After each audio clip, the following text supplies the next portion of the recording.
This is the Mobile Home Park Lawyer Podcast with Ferd Neiman.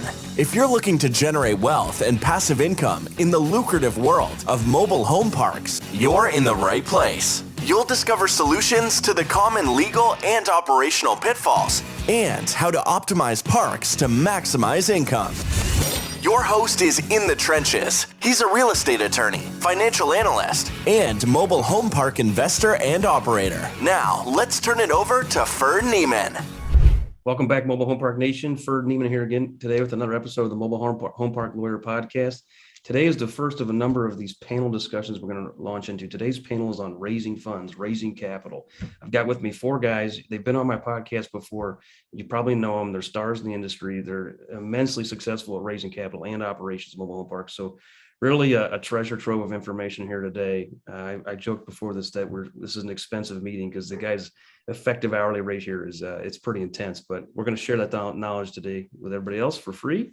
In the order of my screen, so no priority order, but in the order of my screen, I'm going to introduce Rhett Trees with Seneca Capital, Sam Hales of Saratoga, Jeff Cook with Cook Properties, and Daniel Weisfield with Three Pillars. Thanks, guys, for coming on. Thanks for having us, Ferd.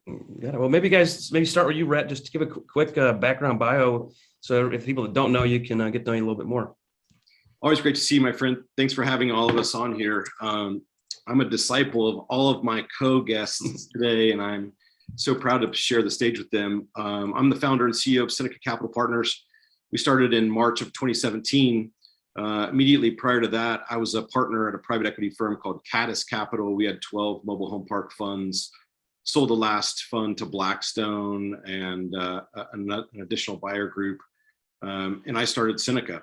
So we started with a pretty simple premise: do the right thing with the right people for the right reasons. And we've been rewarded for that. We've launched 3 funds during that short period of time. Fund 3 is going to close on 12/31. It was a $50 million cover vehicle. Will likely end up somewhere between 75 and 100 of equity. After that, it'd be about 225 million in that fund of assets under management.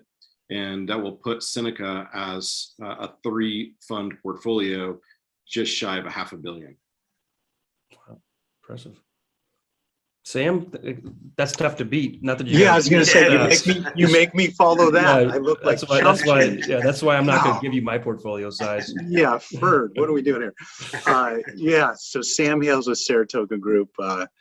Rhett and I met, I think it's been 2 years ago, Rhett, and I was kind of just getting going in the industry. And anyway, it's been a fun ride.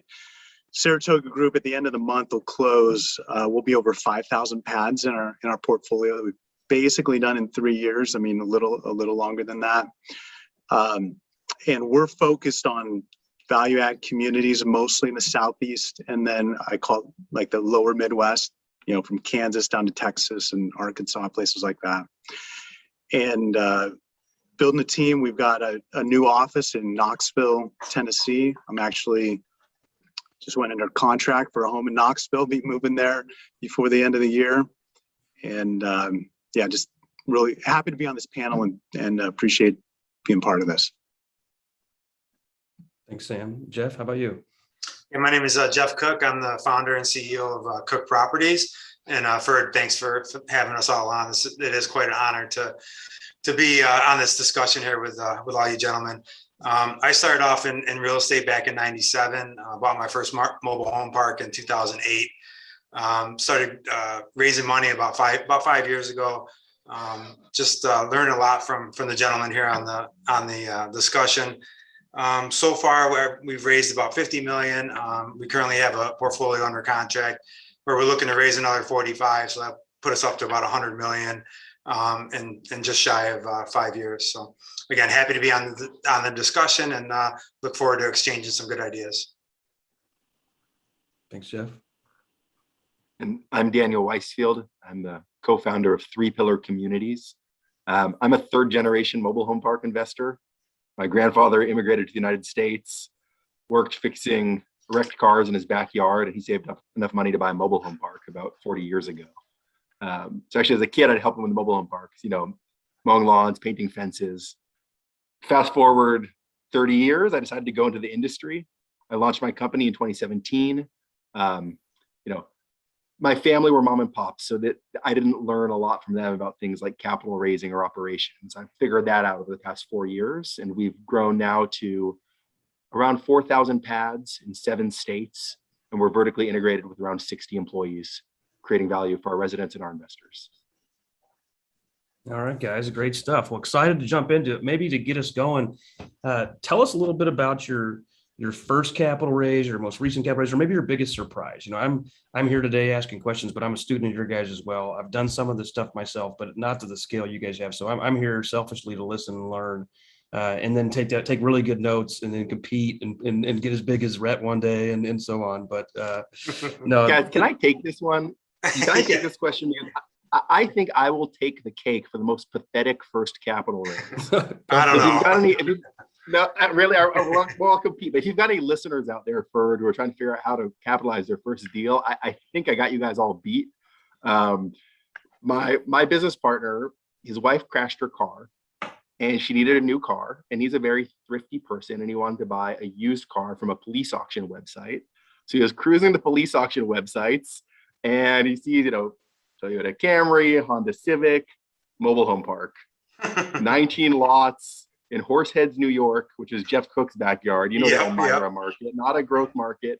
And the owner was a creep and a scumbag. It didn't pay his taxes. It didn't pay anything else. So the county took it back and they were auctioning it off. And we won the online auction for like $90,000 for 19 units, including park-owned homes. And we said, oh crap, we won the auction. Where are we going to get $90,000? We hadn't thought that far ahead.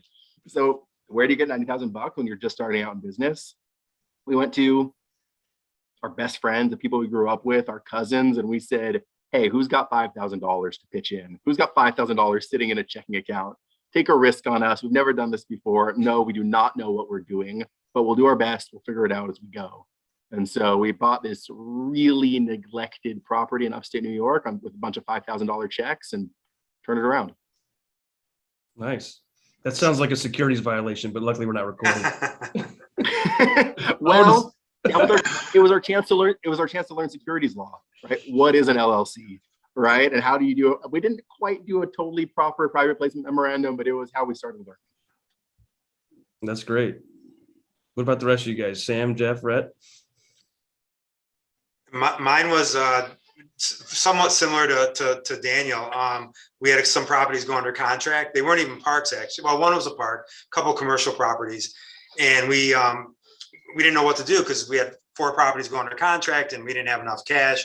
And so me and my brother Brian decided at that point that we would rather have a portion of these properties than have none of them at all.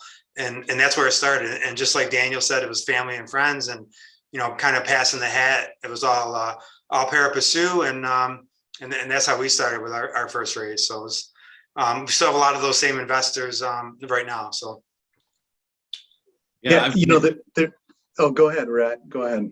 Sorry, Sam. I've got a really good one. If you see that picture right above me, that's our family's 4th generation farm. And there's a 1977 wilderness travel trailer in that picture. That was my first mobile home. I remember sleeping in a lot during the winters down in Florida, in Bradenton, Florida. And to tell you how much I earned on my first mobile home, I paid $0 for it because my grandparents gave it to me and they still had it. But driving it home from Bradenton to our farm in Indiana, my grandma flipped it. So I made $0.00 on my first travel trailer. That's what got me into mobile home park investing, because I didn't want it to move. So no more travel trailers in our portfolio. nice. Yeah, I was just nothing specific, but I've had that experience of getting something under contract multiple times and not knowing where I was going to get the money to close it. In a weird way, I love it. Right? It's like, hey, this is game time. Let's go. I don't know, just as I'm thinking about like rewind 10 years or whatever and kind of doing your first deal. I mean, that's the part you're always concerned about, is like, well, hey, I've underwritten this, looks like a good deal. I'm pretty sure I can operate it. I have no idea where I'm going to get the money from. But when you're under contract and you put your own $5,000 at risk, you figure it out. I mean, that's just been my experience. And so I would to anybody listening, I mean, if that's your concern, the best way to get over it is go find a property, make sure it makes sense, right? Get it under contract, and then start beating the bushes. Yep. I think that's good advice. I mean, I think that goes back to the, kind of the old burn the boats mentality. You've got it under contract. You got to go at all costs, get the money raised. And if you find a good deal, the money should be there, right? And I think Exactly. Jeff's kind of analysis is what I think all syndicators, coverage do at one point, is they say, I'd rather have a smaller piece of something than 100% of nothing. And unless you've got really deep pockets or really low ambitions, you're not going to be able to do it without partners or without some sort of financial backer. So I think that's wise. So let's talk about, if anybody wants to share any cons or maybe pros and cons of investors. I think the obvious pro is you get to expand faster and bigger, and you get to diversify some of the risk because you're using other people's money. But there's definitely going to be a con associated with it in some instances. Does anybody want to take that one? I mean, I don't know if we'll all agree, but at least from my end, I mean, there's administration to it. There's just more people to deal with. But I think, the pros far outweigh the cons. For me, it's very satisfying and very just very beneficial to have investors, like you said, to expand our business, but also to share the wealth. We're providing, all of us are providing returns that are better than what can be found in any other asset class. At least on a risk adjusted basis. So again, the pros far outweigh the cons. And Jeff, to your point, I mean, I know that one of the cons can be reporting to investors, but it's like I tell my CFO, if it was just my money and it's not, I don't want those same reports, right? True. And actually, my investors might understand some things that they want that I hadn't even thought about. Right. And so we've had some experiences where maybe a more sophisticated investor is asking for something that we hadn't really considered, like that's probably something we should consider. So as we move up the food chain in terms of the sophistication of our investor base, we've had to become more sophisticated ourselves. And I think it's a great thing. I mean, that's right. That's what we're all trying to do as we grow is become better and better operators and reporters and stuff like that. Good point. Rhett, Daniel, any comments on that, or just in general? I would add, I love having investors, in addition to the capital to grow the business and the sense of satisfaction I get from helping normal people build wealth. I've also gained a lot of business mentors within my investor base. It's a great way. I built relationships with some really smart women and men who give me advice on how to run my business. And I love that. Yeah. And I would just say on the con side, quickly, you can run into problems with investors if your investors are not aligned or if expectations are not aligned. And so I think we've done a lot of work up front to make sure that our investors are aligned with our investment objectives and our timeline. We have a pretty unique model. We're evergreen. We have no plans to sell at any time. We have the prerogative as a GP to refinance or sell whenever we want, but we're not planning on it. We plan on a multi-decade hold, and we make sure we bring in investors who are aligned with that. I think that's Rhett, I'd love to hear your perspective. Yeah, I agree, guys. But the thing I get questions about more than anything. So I was on the team that sold 1-800-PACK-RAT, the second largest mobile self-storage company, the biggest competitor to Pods in 2009.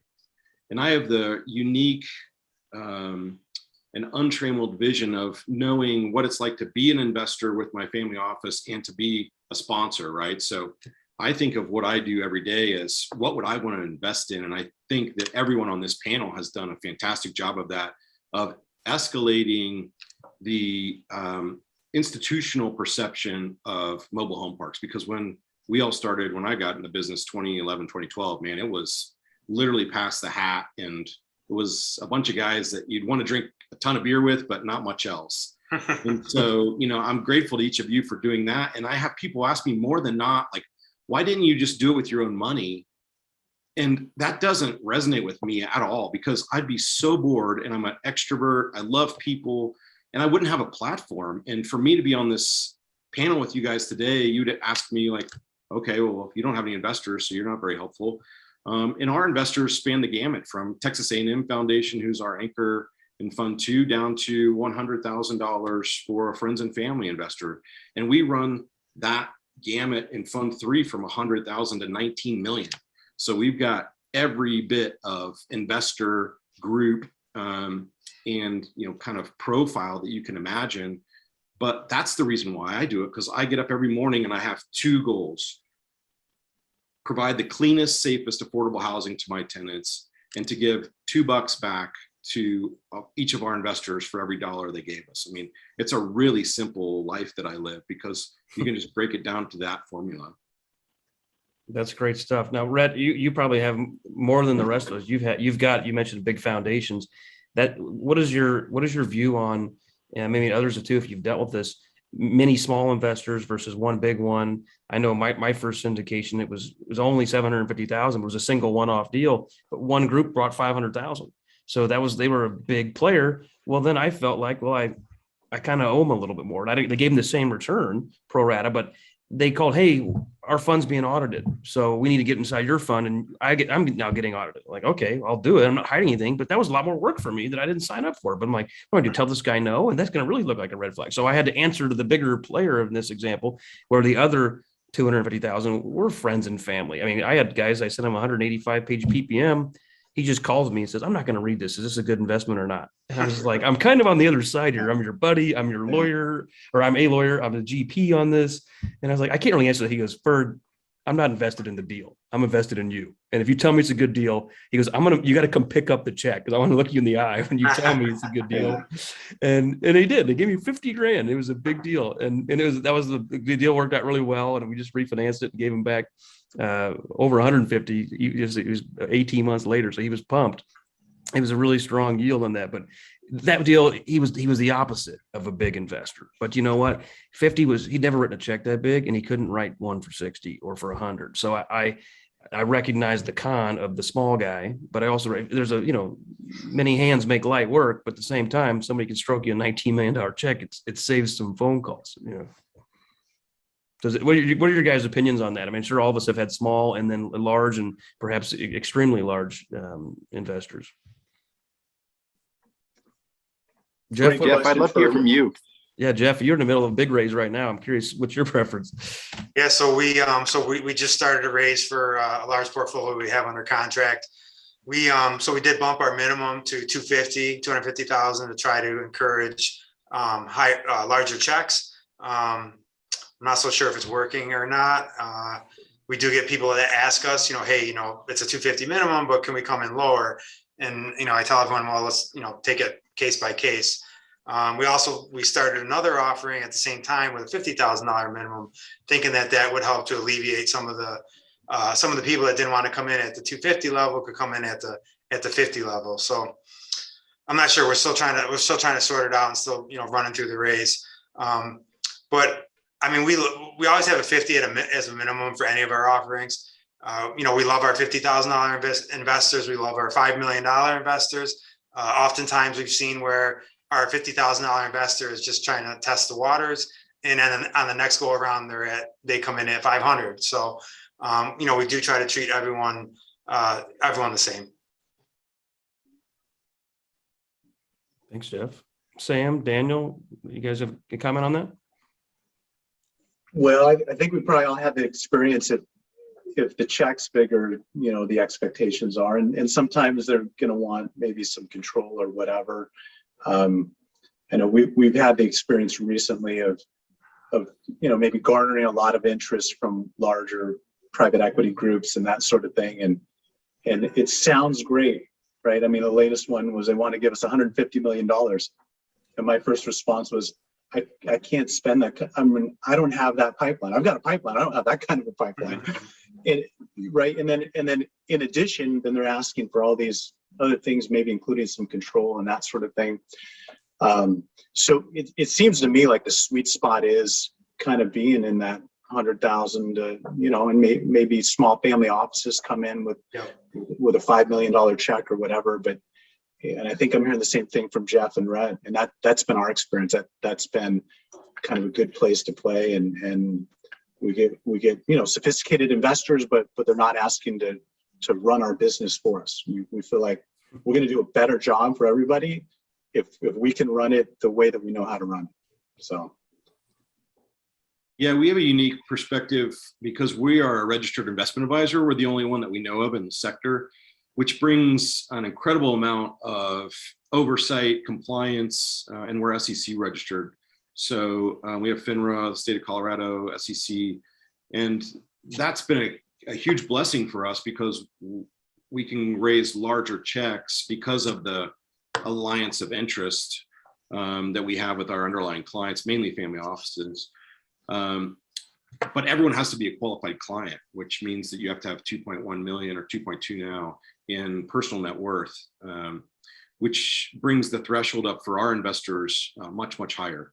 So it becomes even more important for us to find more and more sophisticated investors, which again goes kind of to their favor, the investor favor, because we think the way that we structure the fund has to be the best that they will see, quote unquote, market. So that's a forcing factor. I've seen a lot of funds in our world that, get down to like a 50-50 on profits interest. And that's something I've never invested in and likely wouldn't, but that's like way different than anything we're putting out to the market because we couldn't. The sophisticated investor is so fee sensitive that there's no way we could ever work with that client.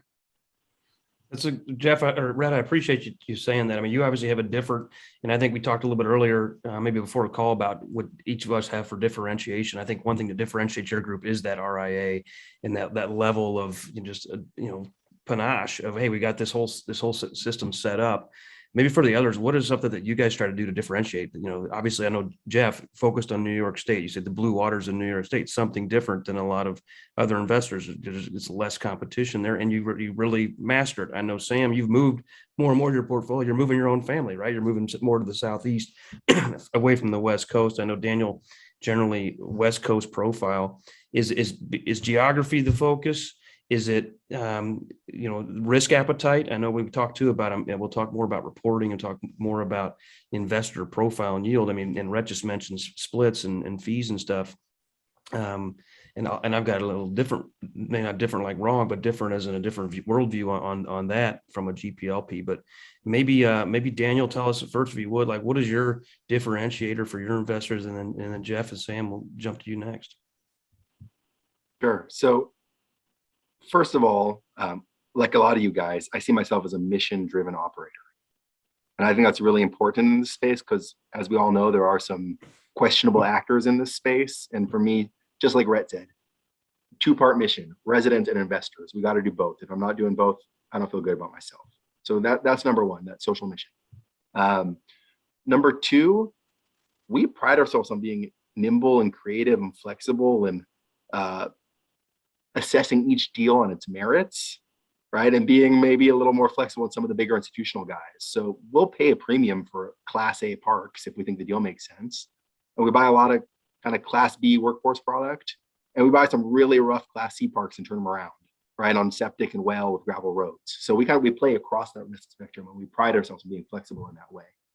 And thirdly, in terms of geography, we are focused on the Western US. We have a park where manufactured homes routinely sell for $300,000 and up, right? No land underneath it. I'm talking about a 25-year-old mobile home. And we are, and we have other parks where mobile homes sell for $15,000, $20,000. That's the low end for us. So we hope and we believe that we're operating in strong markets, and therefore we're getting a fair risk-adjusted return. And our IRRs probably are lower than some of the other guys on this call, and we feel fine about that. Yeah, great stuff. Jeff, what about you? What's your key differentiator? We try to differentiate ourselves as being operators, mobile home park operators first, and syndicators second. Brian and I, we started like Daniel, mowing lawns, getting underneath the houses, working on the houses, hooking up water lines, fixing things. We started syndicating and almost by mistake, where like I said earlier, where we had a few deals under contract and we wanted to buy them, and we passed the hat to friends and family, and we're able to raise the money. And then it's just continued to escalate from there.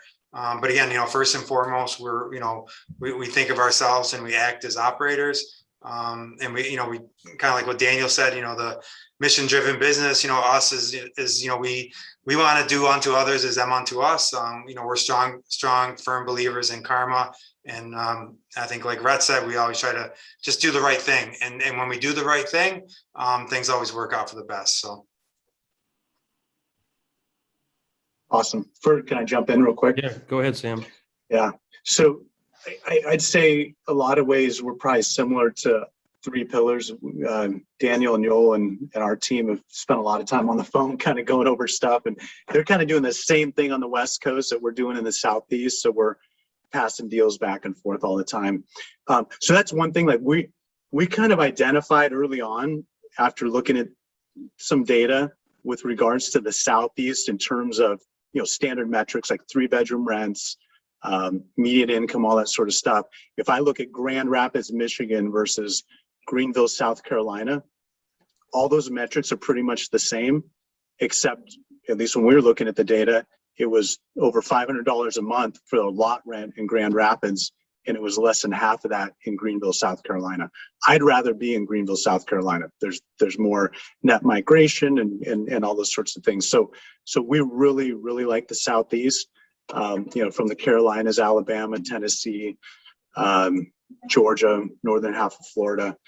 I think though probably for us, the thing that's been the biggest differentiator and really as I reflect back, like I don't think we would have raised nearly as much money if we hadn't have chosen to go into opportunity zones. So we have a fund now. We're about to close it, but target raise was 30 million. We'll probably close it about 40 million.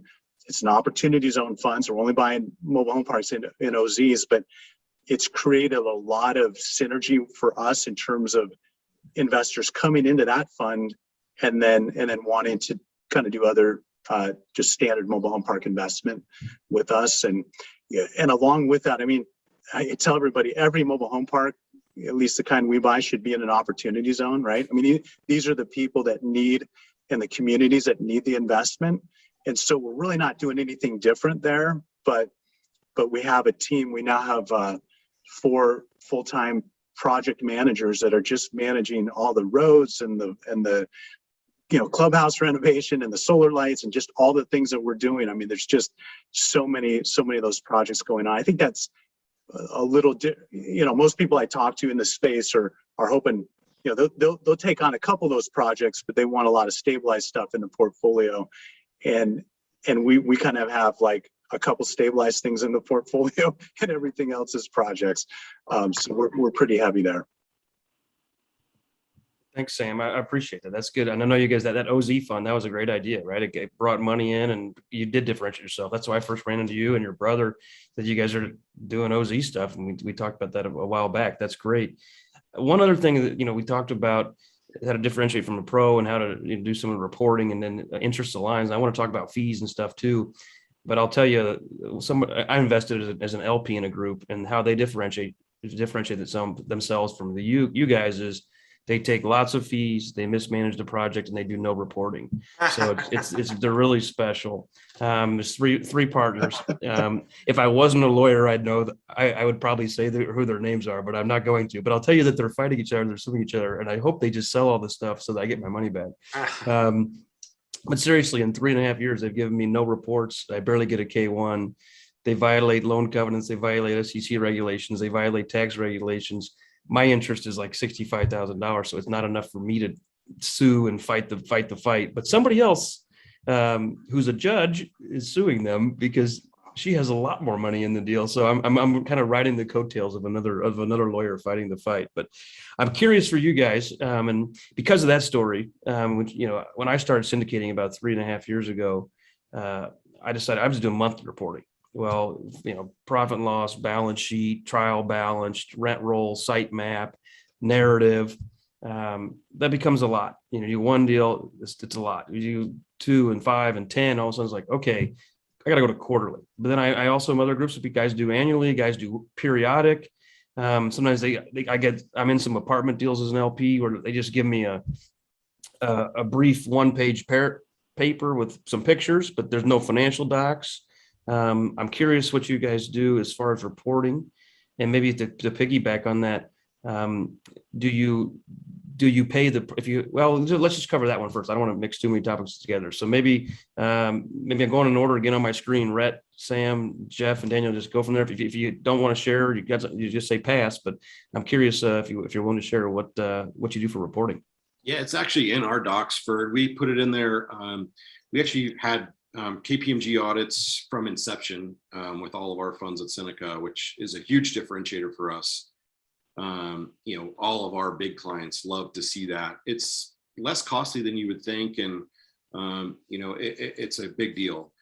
Secondarily, we send our quarterly investor reports within 60 days of the quarter, and we try to do it about 45 days, and they're really long. I mean, to your point, it takes me weeks to write 3 separate fund quarterly overviews because I put my heart and soul into it. Like you, I want to give our investors what I call GP level access to an LP so they can feel like they're an owner, but don't have to do the sausage making, which is maybe the best part about being a passive owner, that you get quarterly checks. So those kinds of things are very, very important to us. We get K1s out by March 15th every year. That's a huge deal to me because I'm an investor. And we provide consolidated federal K1s, so roll-ups.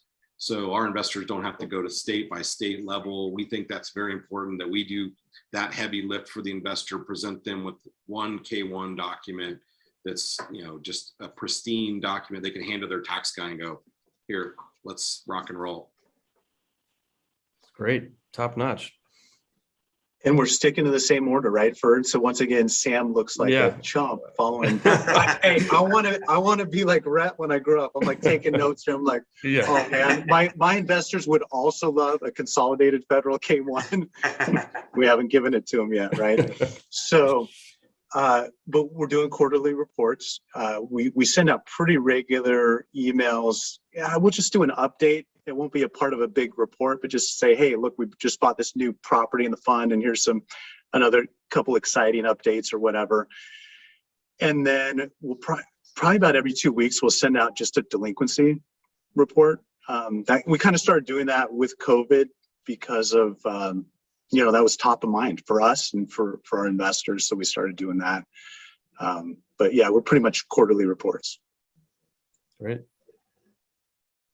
Jeff, what about you? Same thing. We're quarterly reports. We are, as our, I think Sam may have mentioned it earlier, as our level of investor, their sophistication has increased. We've had to keep pace. So right now we do a one-page email report on a quarterly basis. We are looking to upgrade that, and again, keep pace with the level of sophistication of our investors. We are actually rolling out an investor portal, which we have promised our investors to have in place by the end of the year. And thanks to you guys, we decided to go with Juniper Square. Again, it was certainly not the cheapest, but it's certainly the best. So we're happy with that. We're excited about that. Again, which will also help with our level of sophistication. So transparency, I think as Sam and Rhett have mentioned, and I'm sure Daniel's going to say something similar, transparency is the best way to go in communication with investors. I like, Sam, the delinquency report. We haven't done that unless asked, but that's an interesting concept and something that would provide a lot of security and a lot of transparency to the investor. So good idea. We also do quarterly reports. And the one thing I'd add here is how much, like Brett, I enjoy sitting and writing the quarterly property narratives. We're sending a P&L and a balance sheet and distributions report, but we're also sending a detailed narrative about what's going on at the property. That's really the time each quarter when at my levels over the company, am most focused on property performance. It's a really good quarterly cadence for checking in with my operations team and making sure we're hitting the business plan. And I always push my team to say, hey, what's the headline here? Right? What's the upshot? Tell me in 10 words or less, what's the real story of this property for this quarter? And so I spend a lot of time kind of with them writing the headline. And that's something that I think I bring the owner's view to do for property by property every quarter. No, that's great to hear. I feel the same way as you, Daniel. It's really just a good time to focus in and get your hands on the property and make sure you can articulate it. And as a couple others meant, bring GP level info to the LPs, and then they'll appreciate that. One thing as GPs, we I think we all agree that dual mission of maximum return for the investors and maximum housing option for the customer, the clients, the residents. We can all agree on that. But if we have our conflict of interest hat on, it's how much are we getting paid versus the LPs, right? We're supposed to get paid. We provide value in the markets. We provide service. So I'm curious if you guys can talk about what fees are typical in your funds. And then also, has that changed over time? Like, many people, the first deal, maybe it's not even fees. It's just, hey, I'll kick in some money, you kick in some money, we'll split up the interest. And then then there's the one-off syndication of his property A, here's the preferred return, or here's the management fee, or here's the asset management fee, or here's the GP split, the LP split. Sometimes there's hurdles, whether it's based on cash flow or internal rate of return. And then I know some of you have, open funds or even blind funds, or send me money. And that presumably is a little bit different of a fee structure than the first deal when we're passing the hat. So maybe you go, if we don't have to, if you guys, everybody doesn't have to share if they don't want to, but maybe Daniel, start with you if you want to answer that question, and then we kind of go in reverse order from the last one. Yeah, I'm happy to. I'll open the kimono for sure. Rhett said, he'd never think of going for a 50% promote. Most of our deals are 50% promote over a cash flow based pref ranging from 5% to 7%, depending on the risk profile of the deal. And I am proud to say that I have some highly sophisticated real estate investors who invest with me on those terms, right? So my biggest investors are people who made a lot of money in high-rise development and whatnot, and they see me as an expert mobile home park operator, and they entrust me with their money, and they're happy with the returns. I will also say this has a lot to do with what size check you're going for and how much control you want to have over your business. As we've grown and kind of climbing up the food chain, I see some, $50 million assets I'd love to bid on. And I can't really go, Rhett, I'm sure I've tried to bid against you on some of those assets, and I can't show up credibly at the table saying, oh, well, I'm going to go syndicate the money. You got to have your big capital partner if you're going to compete on those deals. And so we've talked to a lot of institutions and big funds, and it honestly feels like a different business. Like, we've got our syndication business, it's great. And going to do that feels like a different business line with a different set of terms and a really different long-term economics. And we just have not decided to go that route yet. Thanks for sharing, Daniel. Jeff, Sam, you guys want to go next? Yeah, I'll jump in, Jeff. So to Daniel's point, there's a scarcity problem in the market, right? So there's like the sort of deals, and again, I'm probably most familiar with what Daniel does because it's somewhat similar to what we do, just kind of different parts of the country. They do more stabilized than we do, but it's hard to find these deals. Like, that is the hardest part of the business, right? And so for us, we kind of look at it and say, well, we work really, really hard on our pipeline, and every one of those deals is valuable. And because of that, we'd rather do less deals, but make sure that, they're meeting our thresholds for return. And we're the same way. We have two hurdles, but, we're getting to a 50-50 split. That's our whole goal. And it means we're probably doing smaller deal sizes, and then there's way more work, and there's more infill and all this sort of stuff. But that's kind of where we see the value. And like I said, it's hard to find those. But part of that is we feel like, as we all know, there's been so much cap rate compression in our space. I mean, not just our space, but our space probably more than any other space, even throughout COVID. And what that means is that value add opportunity, it might cost a little more now, but on the back end, when it's stabilized, it's worth so much more than it was 3 years ago. And so we really like kind of going after that space. I mean, our average deal is probably, $2 million or something like that. And so we have a lot of those deals, and we're buying them one at a time for the most part. But because of that, and because it's so hard to source them, we're doing like a 50-50 split over our pref. Now I'm interested too, do you guys do you pay a different pref based on contribution limit? I just looked at one the other day where I think it was a 6 pref at 50,000, a 7 pref if you pay 250, and an 8 pref if you pay $1 million. It didn't really change the back end, so it didn't motivate me to go from 50 to 250. I was like, well, I'll just put in 50 because there was no particular upside because it was all based on a higher expected IRR on the back end.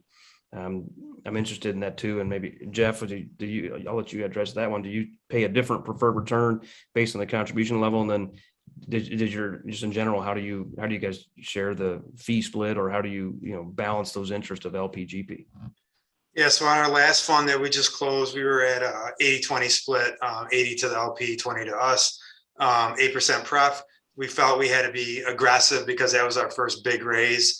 It was for $65 million in assets, $26 million raise. So we wanted to make sure that we were able to raise the money and close the fund, which we did. So we're happy with that. On the current offering, we did get a touch more aggressive. We're offering a 70-30 split with a 7% preferred return. I'm always happy to talk about higher returns for larger checks. I think with volume comes benefits. I mean, let's face it. That's the the facts of life and reality in the business world. But yeah, so we have to being in New York State, we feel we have to be a little bit more aggressive on our splits to incent people to come to New York. Brian, my brother, and myself, we're experts in mobile home parks in New York State. We grew up here. We're very familiar with the business climate. We're very familiar with the legislative climate.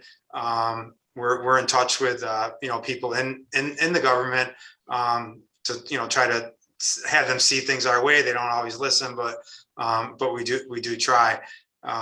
So again, with some of those increased business regulations and the conditions in New York State, we do have to, again, it's all about risk adjusted rewards and risk adjusted returns. So again, we have to offer a little higher incentive to get people to come to New York State. But. Rhett, anything you want to add? Well, with my sponsor hat on, I tell people they can look at our investment docs because I think they're really clean from a waterfall perspective. It's only a 3-step waterfall, which I love as an investor. And if I put my investor hat on as a family office investor, when I start to see waterfalls that are, 5 steps long based on a 10 pref, 15 IRR, and then these waterfalls, it's complicated for no reason other than the GP trying to be, get into the pref faster, which, is great. I mean, we should all be rewarded for our hard work. I think to Daniel's point, I wouldn't, as an investor, I wouldn't invest in a 50-50 with somebody who I didn't know and trust and that I didn't think was going to add value. It's obvious that Daniel's crushing it out there. He's adding a ton of value, and the markets that he's participating in have a significant amount of lift, both he and Sam. And so that makes that investment decision much easier because they have this future, stair step with their investment thesis. And when you start to pull supplementals and you return capital, that can be a compelling investment opportunity. For me as an investor in the space, though, I really like clean waterfalls. I think it's the best thing any of us can do. And I really like when everyone is pari passu. And so we try to do the same because when I'm investing in a firm or with someone, to your earlier point, I invest in both the jockey and the horse, right? And they both have to be really good for me to invest in them. And when I see somebody else getting a pref different than mine for their, call it institutional investor status, it doesn't feel right to me as an investor. And I don't know why. I've never been able to put my finger on it. But, I just like when everyone's pari passu, we're all going down the same path. Everybody knows the clear direction, the thematic approach that we're after, and how to get to the end goal line, which is for everyone to de-risk any investment and to make as much money as possible in the delta. Well, thanks, Brad. That's interesting perspective. I can definitely see where you're coming from there. Where as an investor, you don't like seeing somebody else get additional money, additional pref, even though you recognize, as Jeff said, that look, money talks, and the million's bigger than 50, but 50 may be a lot to somebody, and a million's not to somebody else. But so I'm just curious on yours. If I'm going to invest 100,000 in your fund, or if your minimum is 250, if I'm going to invest 250 in your fund, how do you reward or penalize, or maybe there isn't any timing, and maybe you're only open and closed for such a small window that everybody's in at the same time. But if not, and there's a 2-3 year window of raising capital, presumably the person at day one had less optics to look at the deal flow and to look at the portfolio than the person that comes in day 365 can already see how the fund performance is behaving. Do you have any sort of timeline differentiation as far as penalties or rewards for those two hypothetical investors? We don't personally, because our fundraising windows are so short. So first close to last close for us is typically, was a couple of months in our last fund, and maybe, I don't know, less than 6 months in this fund likely. So, we don't treat anyone differently no matter when they come in. Their preferred return starts on their particular closing tranche. So to us, that's in their benefit to get in faster if they choose to at first closing or shortly thereafter. It's in their benefit to do so. But otherwise, we treat everyone pari passu, period. And Ferd, I know you're supposed to be asking the questions, but Rhett, can I ask you another question on that? 'Cause I'm real curious how you guys do this. It's just we've taught the market that we're perpetual. We perpetually acquire, we perpetually dispose, and we perpetually fundraise. So when one fund is out of equity, the next fund launches immediately prior to that. Yeah. And we just raise so quickly. We're so blessed with investors that have been with us a long time.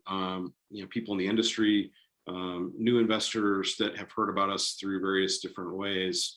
But we don't solicit, we don't go out and traditionally fundraise. So it's the biggest blessing of the firm is the fact that we have this ability to open a fund and for it to be almost fulfilled nearly immediately and not have to continually fundraise. And then we do a final close, and we encourage everyone to stay in tune and to learn about everything that we're doing in hopes that when we launch the next fund, they'll be able to participate in the short window that it's open.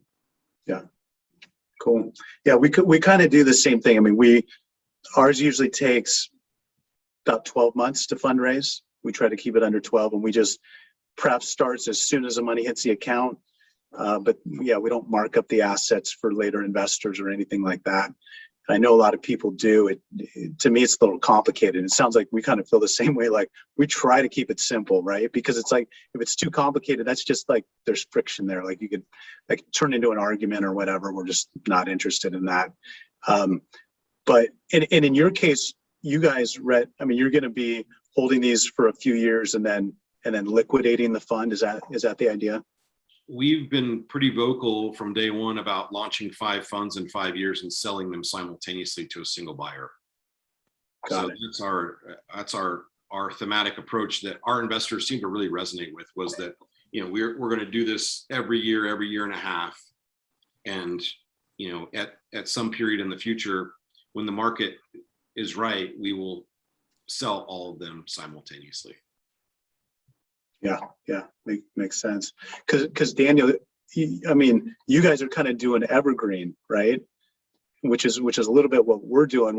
We tell people, hey, you're going to have liquidation opportunities as we refinance and supplementals, but like we don't ever want to sell these, because we put out a 10-year pro forma and we're like, year 12, there's some awesome accretive things that we can do, right? That aren't even that don't show up on the 10-year pro forma. We're like, we don't ever want to sell these things anyway, but it's a different take. And so, yeah, we're just trying to figure out, it's like, if we kind of roll, because we're thinking about rolling up some smaller stuff into one platform so we can get some better debt terms, right?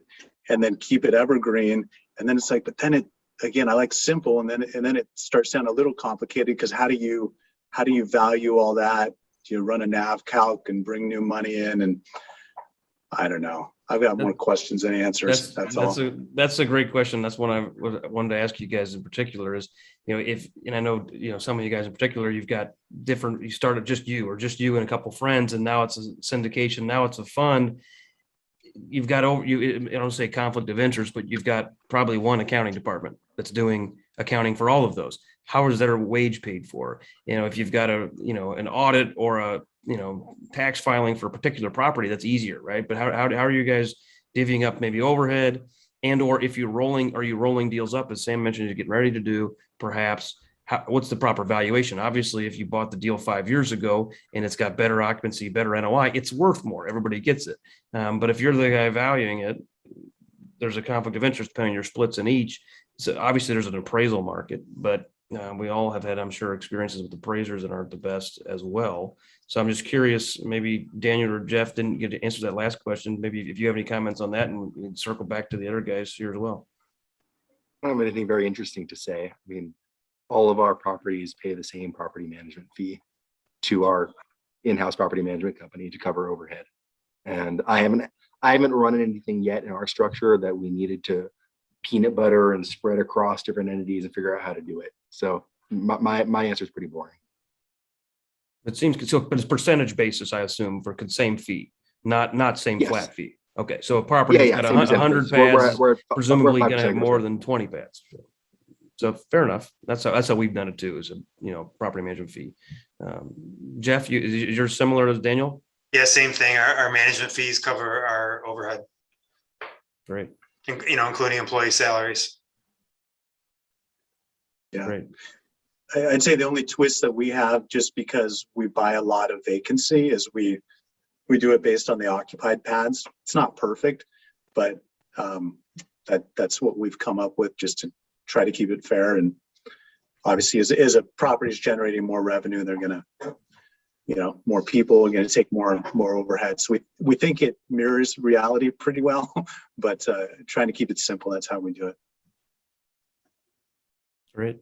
Rhett, any feedback on We've that? got a fund administrator. We've been with UMB Fund Services from inception, and man, they are incredible. I don't know what we do without them. I mean, and I can't pay anything for internal control perspectives. We have them as they're our paying entity, and so you have to send us an invoice, and it has to have a fund attached to it, so it has to be billed to a particular fund. And so it's really easy from our perspective that way of how we bifurcate and trifurcate everything now, because it has to go into a particular bucket, has to be paid for by each respective fund. So that's been a blessing for us. But again, I think this is a scale business, because you're talking about costs and fees, all this stuff, right? So that's really what I saw at Caddis was the most important thing to me, was that we had to get big quick. Because there is a no man's land in this world that we've all lived in. And that's when, the sleepless nights come into account, as like, man, like we've got to pay for an audit coming up in March or April. We've got, fund administrator, we've got all these third-party fees, like a securities lawyer overviewing your, operating agreement documents to your investors, or your PPM or limited partner agreement. So, you can just hear the cash register going all the time. And that's why I do believe this is a scale business. The scale helps in so many ways, not only economically at the GP side. We don't put any GP expenses into the fund, but it's more about our ability to go buy mobile homes whenever we see them. And that's hard to do when we had a couple $1 million of mobile homes sitting in storage for a couple of years, and you can't just have $2 million in fallow income sitting out there. I mean, it's not what most people can do, but when you own a large fund, it's a pretty simple decision, because that you can control your own destiny on the other end, right? So that's the part where it's so hard to get from. I'm sure you guys have read the book Crossing the Chasm, but that's what it feels like as you start your first fund and you're like, holy cow, I don't know if I'm ever going to raise a dime, to like, I got to get across the chasm as fast as possible, because now I'm in no man's land and I got to have 3 or 4 funds just to cover the nut. Great insights for sure. Appreciate it. Well, maybe in interest of everybody's time, maybe one last question, and I'll let you guys all sign off with any comments or anything like that. But where's the market at? Are we at a bubble? Are we at the growth cycle still? I mean, consolidation, I feel like it's getting more and more present every day. I'd be interested in your guys' opinion. Obviously, we've seen lots of private equity come in, lots of REITs just gobbling up market share, some recent mergers, recent portfolio sales. Be interested in your guys' opinion on where we're at in the market, and if you've got a forecast, now's a great time to share it. I'm taking notes. I don't care. Let's go. Jeff, you want to go first? I wanted someone else to go first. Okay. Right. My answer is I have no idea, so I want to hear everybody else. Yeah. Right. I mean, who really knows? I'm not an economist, but in my opinion, I don't think we're at a bubble. I think that you're going to continue to see cap rate compression. I think you're going to see the need for affordable housing continue to grow, which is again going to help with compression. I think there's going to be fewer and fewer places to place money. I mean, as we all know, guys, there's a ton of equity on the sidelines, and I think that's just going to increase. I think the stock market's at a bubble. I think we might see a good correction here at some time in the near future. But as far as affordable housing and mobile home parks, I still think there's a lot of growth left. I think we're gonna start seeing some growth in new mobile home parks. As we all know, there's been very few built in the past 5 years. I think we're gonna start seeing that change. Again, as the need for affordable quality housing continues to rise. Just here in our Rochester area, the upstate New York area, you can't build a brand new stick built house for under $250,000, $300,000. And as we all know, we can cite a brand new mobile home for $50,000 to $70,000. That's very nice and brand new and Energy Star. So I still think there's a lot of room left on the runway for sure. Thanks, Jeff. And by the way, you sound like an economist who's an expert in this field. So that was good. I appreciate it. I think you just read my script right there. That was. I don't disagree with Jeff. Who disagrees with him or can supplement that? Well, I don't disagree with him. I agree with him 1,000%. I'm a stoic, right? So my whole principle is to control the controllables. And so when the pandemic hit, I flew home from a family office conference in Scottsdale on March 12th. And I told my head of asset management, I want a daily stress test between here and the end of the pandemic about collections. And so when May 5th collections came in, and I went, holy cow, we are the most occupied. We've sold more homes than we've ever sold. I got an RV and I went around the country, and you guys know all that story. And I bought 7 parks that would never have been open to us if I wouldn't have hustled and not let fear drive my decision making. For me, that's an important aspect of my daily existence, but that was my movement during that time period. And then you overlay that with the top down perspective that we're the lowest common denominator for affordable housing in the country, best country in the world, period. And there's 62 million people that need our product that don't have access to it. So the more supply I can add to the market, the better off I'm going to be as an investor, as a community operator, as someone who can give back to their tenants by investing in the community. They've given more to me by their lift. And here's something I promise my tenants too, is I'm going to invest in this community, and your home, which is your most valuable asset on your personal balance sheet, is going to be worth more money when I get done with this community than it was when I bought it. And that's my promise to my tenant too, because if they ever go to sell it, it's not going to move. We all know that. But they're going to sell it in place, and they're going to sell it for more than they bought it for. That's something that is going to happen. And so if you overlay that then with the bottoms up perspective of micro markets that we all kind of love, right? Those 24-hour cities where population growth, income growth, the dislocation of the ELI index, all those things are working for you.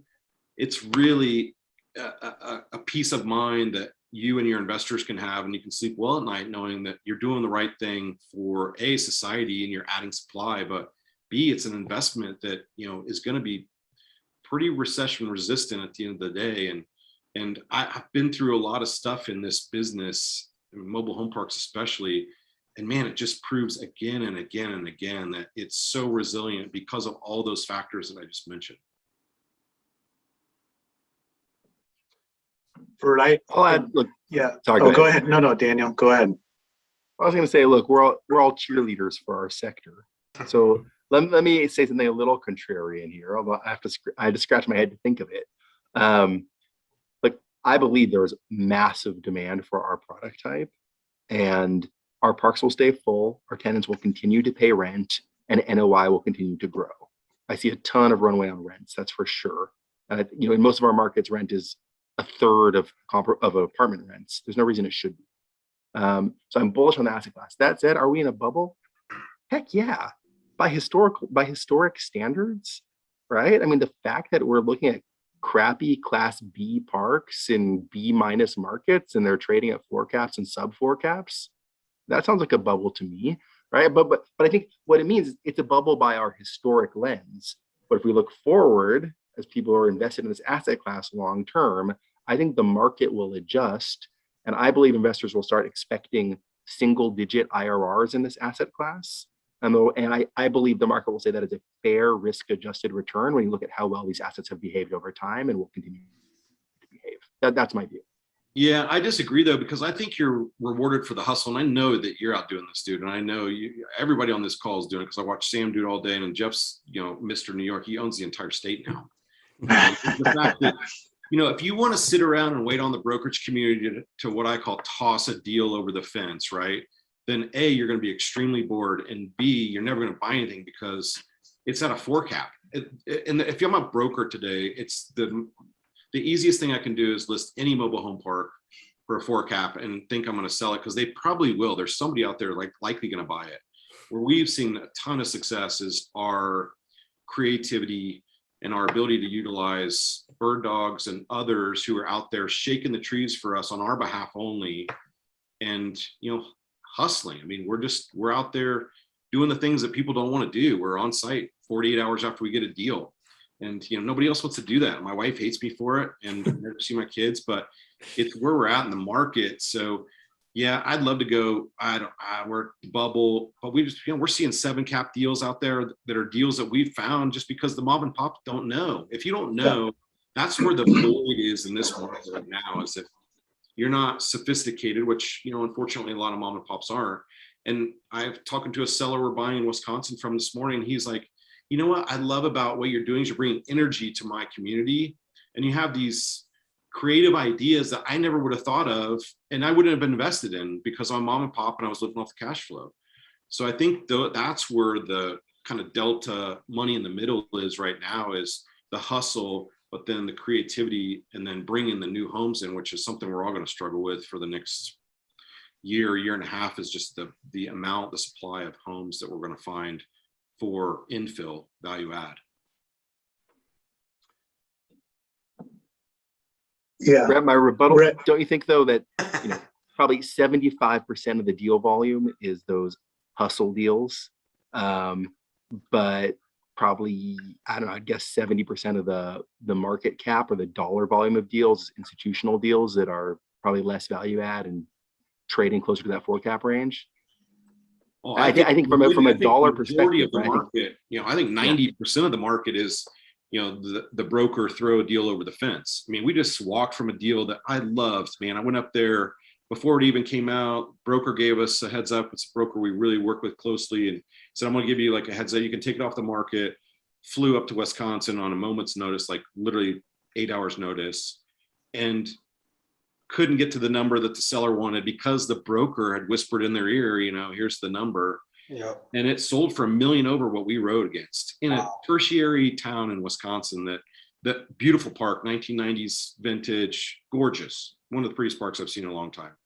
But I'm not going to go there, because I'm not going to compete against myself. And the model is a model. I mean, I'm data-driven guys. I think we all are on this phone call. Like, I told the broker, like, flat out in an email, like, we'll buy it when whoever buys it goes bankrupt, because that's what's going to happen.